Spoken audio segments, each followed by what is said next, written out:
different people because a few read twice.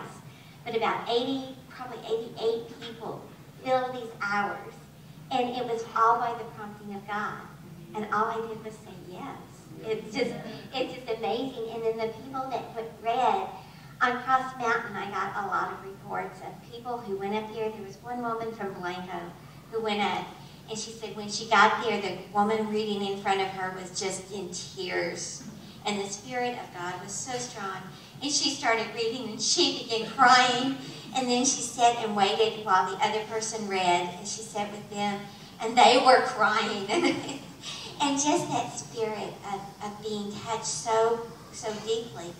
And at the gazebo, the people over there were, you kind of took that space because it was out of the way. The ones who were real insecure but wanted to take part took the gazebo. And yet people came and wondered about it. One woman said she was reading out loud, and she was reading slowly, and she was crying, and a man came up and sat there and listened, just sat and listened. And in a few minutes, when she kind of had a break and looked over at him, he said, "Is this a denomination that's doing this?" And she said, "Oh no, this is just people from all different churches that are coming together to read the Word of God from cover to cover."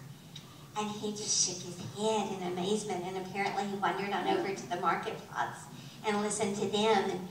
And a few people had people interrupt their reading and ask about it. And we weren't doing it to be seen. We intentionally set it up so we could be seen. We weren't hiding, and we were doing it in public places.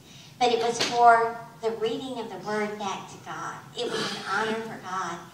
And I think people felt that, and they were drawn to that. And there was one woman that was interrupted 3 or 4 different times as she was reading. People asking questions and wondering about it.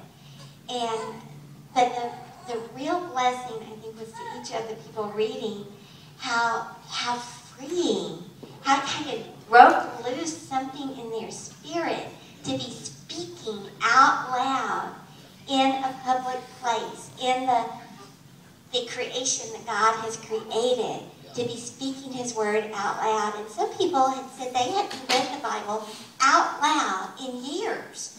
We read it to ourselves. And so that was a real opening for those people.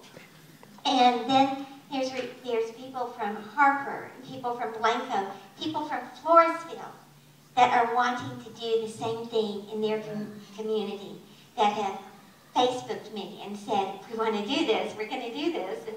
And so one person saying yes, and God multiplies it, and God multiplies it.